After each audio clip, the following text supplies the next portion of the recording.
This is Tom Dillon, the Lifetime Liberal, and today is Wednesday, August 25th, 2021. The title of this rant is, Why is the Mainstream Media Warmongering Its Viewers on Afghanistan? So let's just admit right from the beginning, yes, it's a very tragic and it's a very difficult situation that's going on. Joe reported yesterday that there have been 70,700 evacuees with, I think, the last 10 days, which is an astronomical feat. It's an heroic feat. The amount of work that had to be put in just from the Defense Department, State Department, and all the other agencies to make that happen, the logistics of where they're going. Not only are they coming to the U.S., but to other countries all over the world.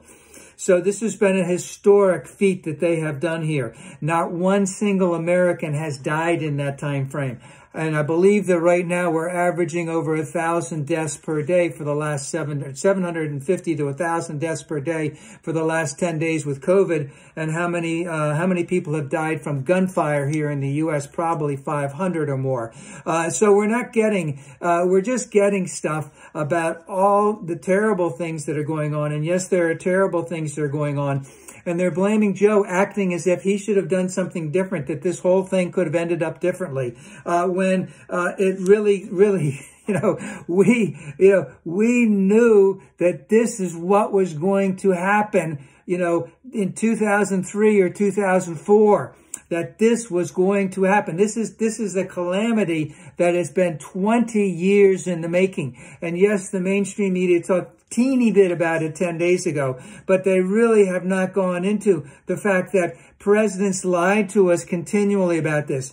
They were lied to us because they were lied to by the generals all over the place, where we see statements that they made in 2004, 2006, 2011 about how the police and the armed servicemen in Afghanistan would be able to take over everything on their own. That wasn't remotely close to what was going to happen, and they knew it at the time. It was a very, very poor country. They were getting people who could barely read, who couldn't count. They weren't getting paid well. They were being shit on. They were getting robbed.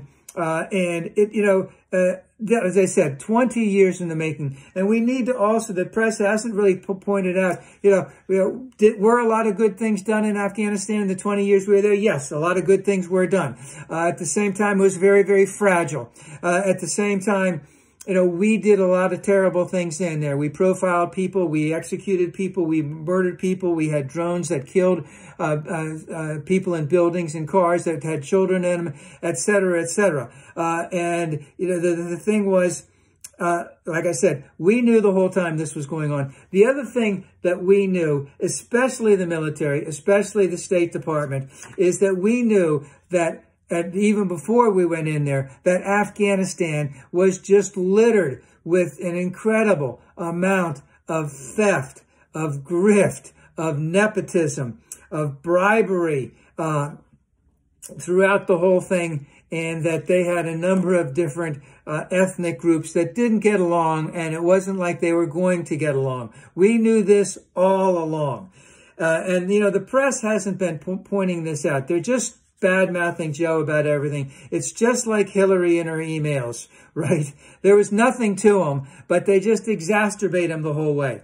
And the other thing the press hasn't talked about is that a number of Republicans have basically said, out there that Joe has blood on his hands, and the press is just letting it go by as if, oh yeah, he does. At the same time, when American servicemen and women and American civilians are in harm's way, especially right now in Afghanistan, the policy of all elected officials is to be to support the president, support the military, support the State Department, to support all the agencies that are trying to get all of them out there as soon and as quickly as possible, and not say that there is blood on Joe's hands. And these are the same warmongers who want us to stay in Afghanistan, who know that there's an incredible amount of grift, but they're getting paid money by defense contractors so that they can get reelected, so that defense contractors can supply all this stuff and rob the U.S. Treasury as we're not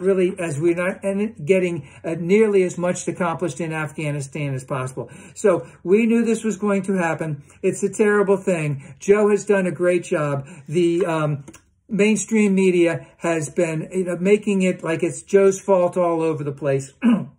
And I think the three biggest lies of this century are, number one, that the election was stolen, number two, weapons of mass destruction, and number three, that there is a liberal media, because there is not a liberal media, especially in terms of our withdrawal from Afghanistan.